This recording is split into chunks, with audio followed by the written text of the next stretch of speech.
बोलिए श्री वृंदावन बिहारी लाल की।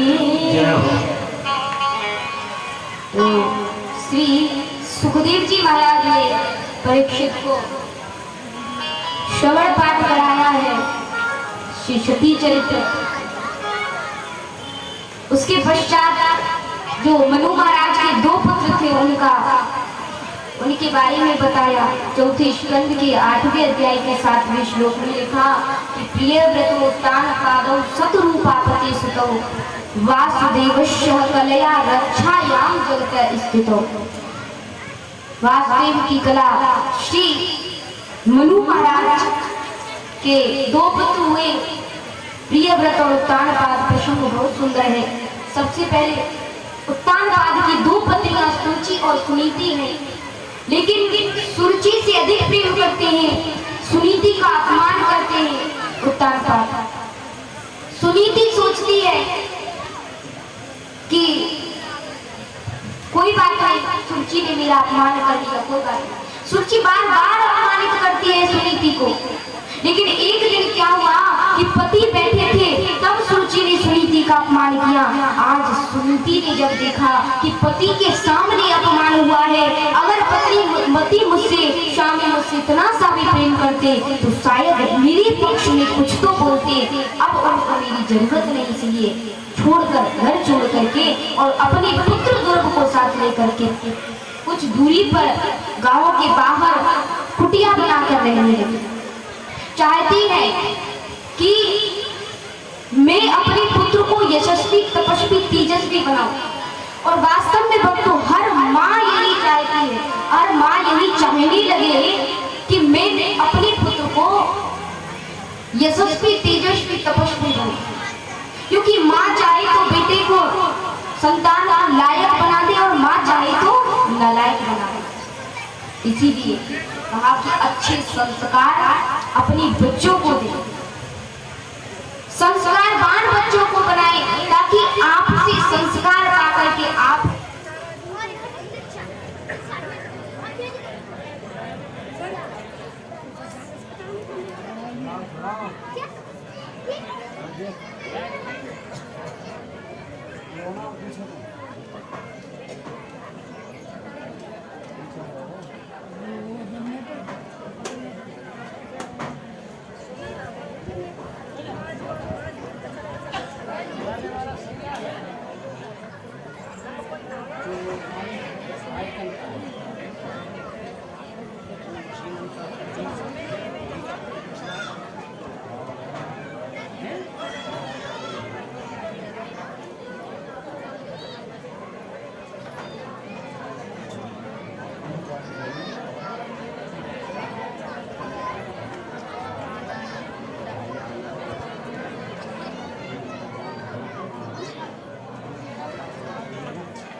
श्री सुखदेव जी कहते हैं माता चाहती है सुनीति की मैं अपने पुत्र को यशस्वी तेजस्वी तपस्वी बनाऊं। हर माता पिता का कर्तव्य है अपने बच्चों को संस्कारवान बनाए, ताकि वो संस्कार आपसे संस्कार पा करके और आप ही का नाम रोशन करें।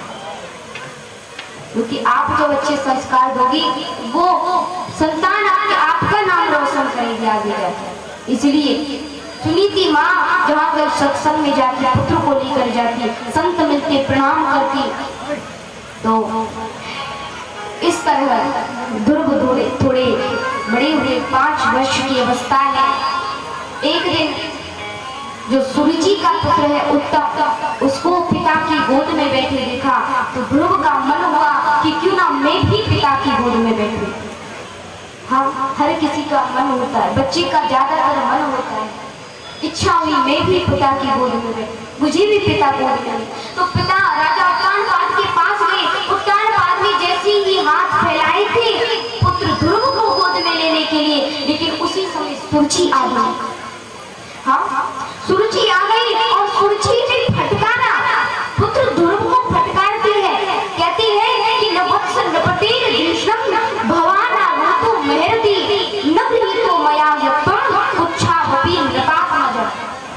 तुम्हें समझ नहीं आता, दूर रहो, तुम एक गोद में बैठने के लायक नहीं हो। बेचारे ध्रुव की आंखों में आंसू आ गए, कहने लगे क्यों माँ, क्या ये मेरे पिताजी नहीं है? तब सुरुचि कहती है हाँ ये तेरे पिताजी तो हैं, लेकिन मैं तेरी माँ नहीं हूँ। हाँ सुनीति के गर्भ से जन्म लिया है तूने, अरे जा जा नारायण की तपस्या कर वन में जाकर के और वरदान मांग कि अब की बार जन्म मिले तो मेरी माता सुरुचि के गर्भ से मिले। बेचारा छोटा सा बालक है, 5 वर्ष का ध्रुव रोते रोते आंखों में अश्रु में रोते रोते माता सुनीति के पास गया। माता सुनीति ने देखा पुत्र को गले से लगा लिया, बेटा क्या हुआ, क्यों रोता है? बालो यसी नाम मंड स्त्री गर्भ समृतम यूनम वेद भगवान यश्य दुर्लभे अर्थे महारथ। जब कहा तो कहता है ध्रुव की माँ, मुझे माँ सुरुचि ने फटकारा, मुझे कहा कि तुझे अपने पिता की तुझे अपने पिता की गोद में बैठने का अधिकार नहीं है। माँ क्या मैं उनका पुत्र नहीं हूँ? ऐसा क्यों कहा माता सुरुचि ने? माँ मैं सत्य कहता हूँ, अगर मैं आपका वास्तव में आपका पुत्र हूँ तो मैं इसी बात का बदला लूंगा माँ सुरुचि से, और मैं पिता की गोद में नहीं, मैं सीधे राज सिंहासन पर बैठकर दिखाऊंगा माँ को। आज जैसे ही बदली की बात कही ध्रुव ने, उसी समय मुंह को बंद कर दिया। नीति माँ समझाने लगी, बेटा कभी किसी से बदला लेने की भावना मत करना। माँ मंगलम तात परेशु मस्ता बुड़कते जनो यद पर दुख मस्तत सत्यम सुरक्षया वेतम भवान में यदुर भगाया गरीति। कहती है माँ सुरुचि, समझाती है बेटा कभी किसी के अमंगल की कामना मत करो, हमेशा दूसरे का भला हो ऐसी कामना करो। और हाँ भक्तों, कभी मन में दूसरी का बुरा, हम मन में सोचते हैं कि उसका बुरा हो, लेकिन उसके बुरे के चक्कर में अपना ही बुरा हो जाता है। कभी मन में ये भावना मत लाओ कि मेरी पड़ोसी का बुरा हो, मेरे रिश्तेदार का बुरा हो। हमेशा भावना करो परोपकार की, क्योंकि शास्त्रों में कहा कि ये शरीर मिला है ना, तो इसलिए मेरा परोपकार्थम मिदम शरीरम, परोपकार के लिए ये शरीर मिला है। और आप इसे दूसरे का बुरा करने में लगा रहे। जितना परोपकार कर सको उतना क्या करो, दूसरी का भला, पर दूसरा उपकार भलाई, दूसरी की भलाई करना। हाँ, एक गुरुजी शिष्य को समझा रहे थे, उनके 3 शिष्य थे, तो समझा रहे थे बेटा देखो दूसरे का परोपकार क्या करो, भला क्या करो। तो महाराज तीनों कहने लगे अच्छा परोपकार मतलब गुरुजी परोपकार का क्या अर्थ होता है? तो गुरुजी बोले अरे बेटा भूखे को भोजन खिलाना, प्यासे को पानी पिलाना, और किसी असहाय से सड़क पार रास्ता पार नहीं हो रहा हो तो रास्ता पार कराना। तीनों शिष्यों ने सुना, ठीक है महाराज हम आज से परोपकार करेंगे। अब उन्होंने मन में रख लिया हमें परोपकार ही करना है। तो गए, सुबह के गए थे, शाम को वापस आई तो कहने लगे आकर अरे गुरुजी हम तो परोपकार करके आए हैं। गुरुजी ने पूछा अच्छा बेटा क्या परोपकार किया है? पहले से पूछा, पहला बोला अरे बूढ़ी मैया थी उसको सड़क पार करवाई। दूसरे से पूछा तुमने क्या परोपकार किया? बोले मैंने भी उसी को पार करवाया। अच्छा दोनों ने? तो गुरुजी सोचते शायद सामान ज्यादा होगा इसलिए पार करवाया। तीसरे से पूछा तुमने? तीसरे ने भी कहा मैंने भी करवाया है उसी बुढ़िया को सड़क पर। तो गुरुजी बोले तुम तीनों की तीनों ने बुढ़िया को, उस बूढ़ी अम्मा को सड़क पार करवाई। बोले कैसे? तो कहते हैं कि अरे गुरुजी वो सड़क पार करना ही नहीं चाहती, हमने कहा तुझे सड़क पार करनी पड़ेगी, तो उसने कहा मुझे नहीं करनी, हमने कहा करनी पड़ेगी, तो वो गाली देने लगी हमको। अब एक ने पैर उठाए, एक ने हाथ उठाए, और जब गाली देने लगी जोर जोर से तो तीसरे ने उसका मुंह बंद कर दिया। फिर भी गाली दे रही है, फिर भी गाली दे रही है, हमने सड़क पार करवाई। गुरुजी बोले तुमको गाली से कोई फर्क नहीं पड़ा? हो, परोपकार करने में सब जायज है, गाली भी सुन लेनी चाहिए परोपकार करने, ऐसा परोपकार किया नहीं। परोपकार वो होना चाहिए दूसरी की भलाई, दूसरे का हित हो, ऐसा नहीं है भक्तों। हाँ, दूसरे का भला हो।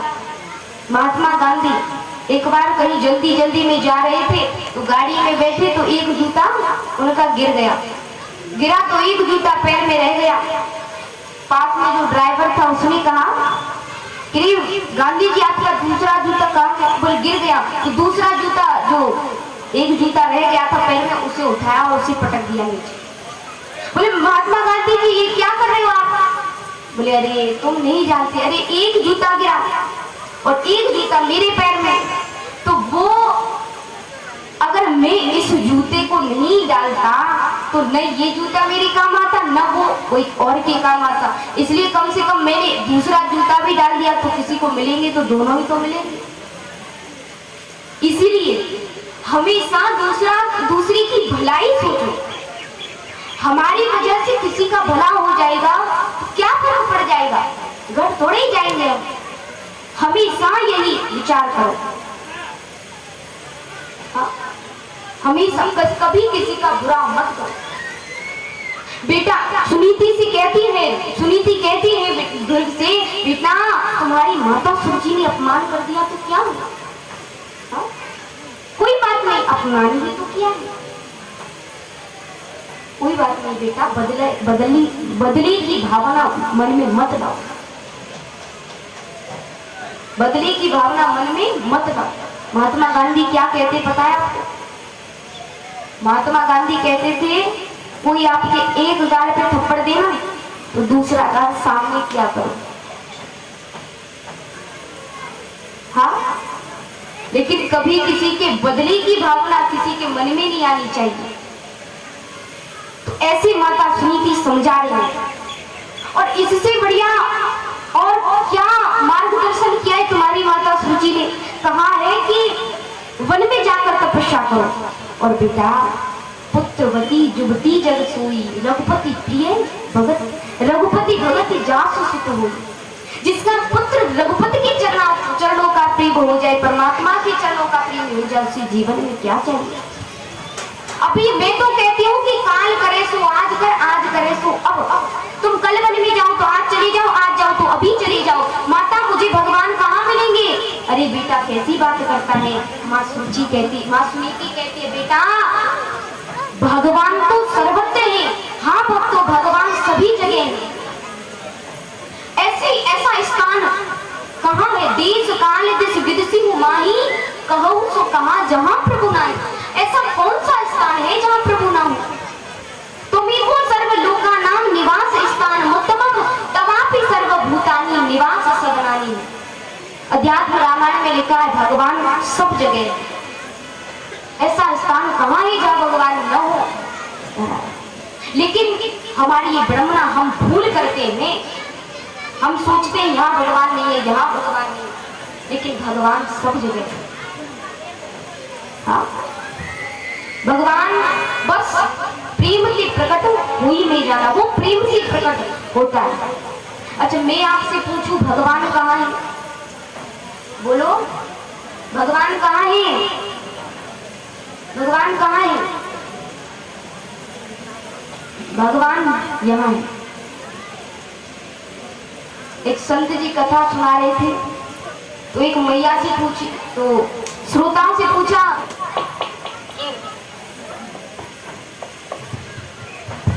कि भगवान कहाँ है? तो एक मैया उठकर बोली कि भगवान यहाँ है, यहाँ। तो संत जी ने कहा एक्सरे करवा के देख ले।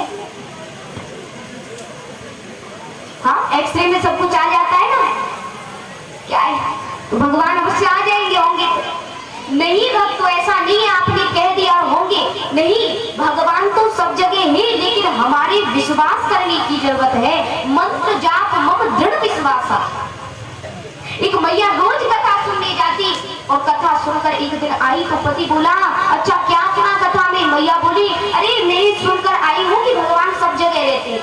तो पति कह रहे अच्छा सब जगह? मुझे दिखाती रहा भगवान कहाँ है, तो दिखाना, फिर मुझे दिखना भी बड़ी आई कथा सुनने वाली, रोज 4 घंटे व्यर्थ में गवाती है, कहीं भगवान भगवान नहीं है।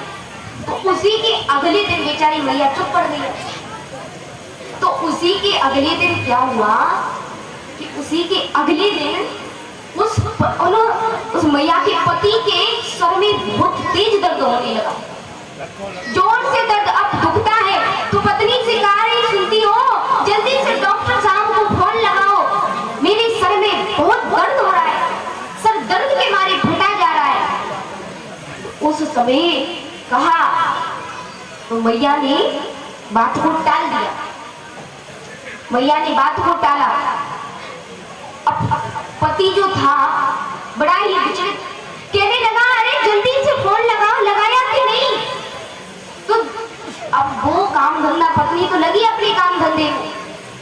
अब पति कहने लगा, अभी तक फोन नहीं लगाया, डॉक्टर साहब कितनी देर में आ रहे? तो पत्नी बोली, मैंने तो लगाया ही नहीं। पति बोला, क्यों नहीं लगाया? अरे मेरा मेरा सर दर्द से फटा जा रहा है, तुम्हें दिखता नहीं?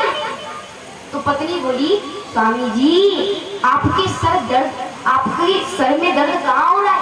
अरे सर में दर्द है तो दिखाओ ना, दिखता क्यों नहीं? कल बड़े आए थे ना, मुझे बोल रहे थे कि भगवान है तो दिखता क्यों नहीं? तो सर में दर्द है तो दिखना भी तो चाहिए मुझे, दिखाओ फिर, कहाँ है सर में दर्द? जैसे सर में दर्द नहीं होता, सर में दर्द दिखता नहीं होता है, ऐसे भगवान होता है लेकिन प्रेम से प्रकट हो ही नहीं जाना। जैसे हवा दिखती नहीं होती है, वैसे भगवान होता है, दिखता नहीं, लेकिन कब दिखेगा? जब ध्रुव जैसी भक्ति हमारे अंदर आई, प्रहलाद जैसी भक्ति हमारे अंदर आई। खंबे में भगवान था नहीं, लेकिन विश्वास में भगवान था, खंबे से भगवान प्रकट हुए, भगवान प्रकट हुए हैं। तो भगवान सब जगह है, ऐसा नहीं है, हर कण में। जैसे गंगा माँ कहती है, गंगा माँ को अगर माँ मानो, समझ, जो ज्ञानी है वो माँ मानते हैं गंगा को, लेकिन कई लोग जो अनभिज्ञता में जी रहे हैं वो समझते हैं अरे गंगा तो पानी है, क्या है? लेकिन गंगा माँ कहती है, मानो तुम्हें गंगा माँ, ना मानो तू बहता पानी, मानो तुम्हें गंगा माँ, ना मानो तू बहता पानी। मानो तो मैं गंगा माँ हूँ, लेकिन न मानो, नहीं मानते आप, फिर बहता पानी है। इसलिए हम कहते हैं कि भगवान प्रेम से प्रकट होते हैं, लेकिन वो तो प्रेम से प्रकट होते हैं। एक गुरुजी थे, वो अपने शिष्य को समझा रहे थे कि देखो सब में भगवान रहता है, सब में भगवान है और सब में भगवान को देखना भी चाहिए।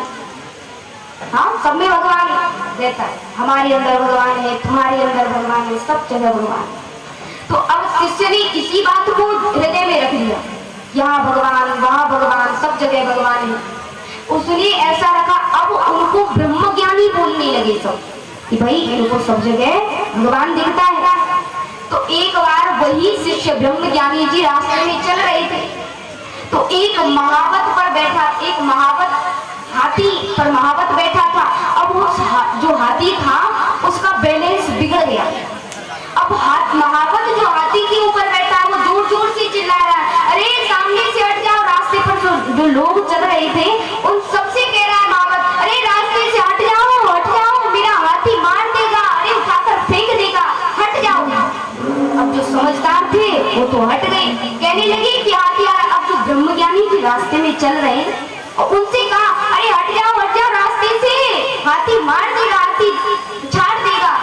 और ब्रह्मज्ञानी वो तो सब में भगवान देखते थे, तो कहने लगे, अरे तुम नहीं जानते महाराज, सब में भगवान है, मेरे अंदर भगवान है, हाथी के अंदर भगवान है, और हाथी के अंदर ब्रह्म है, मेरे अंदर ब्रह्म है, तो ब्रह्म को कैसे मारेगा?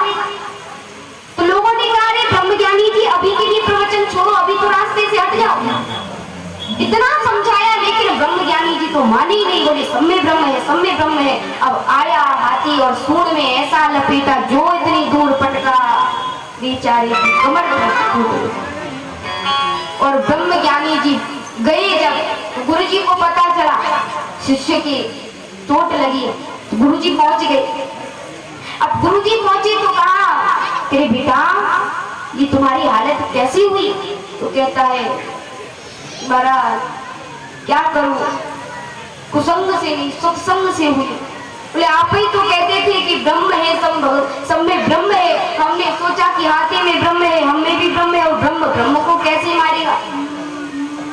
तो गुरुजी ने कहा, बेटा मैंने कहा था सब में ब्रह्म है, तो आपने अपने में ब्रह्म देखा और हाथी में ब्रह्म देखा, लेकिन हाथी के ऊपर जो बैठा था महावत, क्या उसके अंदर ब्रह्म नहीं था? तुमने उस ब्रह्म की तो मानी नहीं, लेकिन अपने में और महावत में ब्रह्म देखा। लेकिन कहा गुरुजी ने कि जब ब्रह्म ने ब्रह्म की नहीं मानी तो ब्रह्म ने ब्रह्म को जोर से मार मारा। इसीलिए सब में भगवान देखो, लेकिन ऐसा नहीं है कि आप एक में भगवान ब्रह्म देखो और दूसरे में देखो ही ना। हर जगह परमात्मा विराजमान है। ध्रुव को आज बताया, ध्रुव चल दिए, भगवान सब में है ऐसा सोचकर ध्रुव चले। तो अब ध्रुव जी का मन में दृढ़ संकल्प था। सामने से नारद जी आ रहे थे, मन में सोच रहे थे गुरु जी तो मिले ही नहीं, लेकिन दृढ़ संकल्प हुआ, सामने से नारद जी आ रहे थे। नारद जी ने देखा ध्रुव है, बात करी तो ध्रुव ने नारद जी को गुरु बना लिया। गुरु जो अज्ञान रूपी अंधकार को हमारे हृदय से मिटाए, ज्ञान रूपी प्रकाश हमारे जीवन में फैला, उसे गुरु के अज्ञानांधस्य लोकस्य ज्ञानांजन शलाकया, जो हमारे अंदर से गुम रोटी थी गुरु, जो हमारे अंदर से ज्ञान अज्ञान रूपी प्रकाश को मिटाए।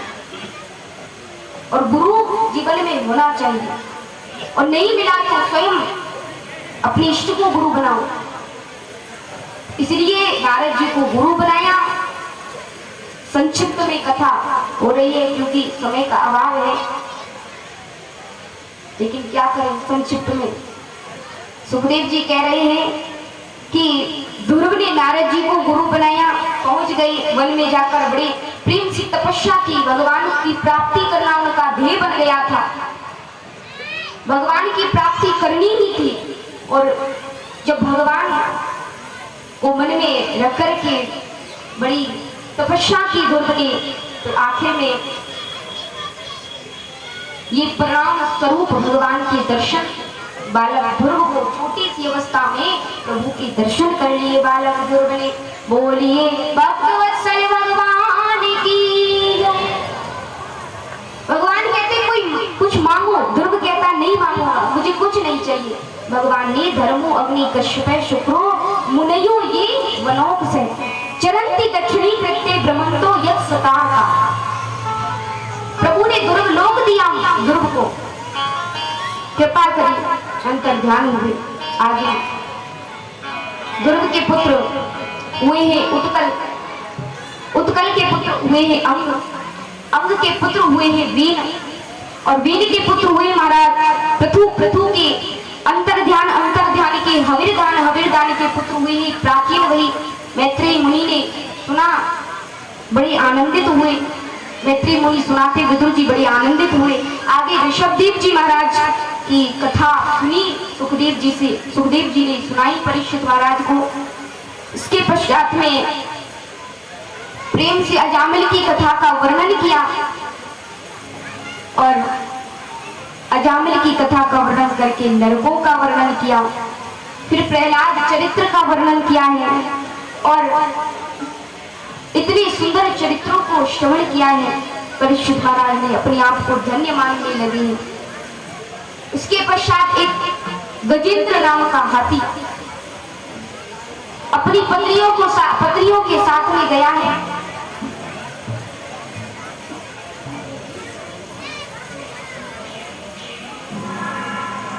अपनी पत्नियों के साथ में गजेंद्र गया है,